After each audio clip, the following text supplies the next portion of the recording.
Чихание – это непроизвольный выдох воздуха для очистки носовой полости от инородных объектов.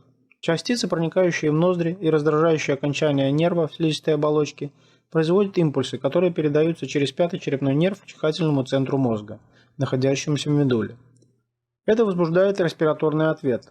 Быстрый вдох заполняет легкие, надгортанник и голосовые связки закрываются, и мышцы вдоха, груди и живота напрягаются в спазматическом сокращении.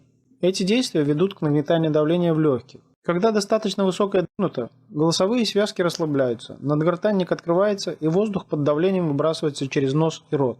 Сила чихания удаляет раздражители из носовой полости.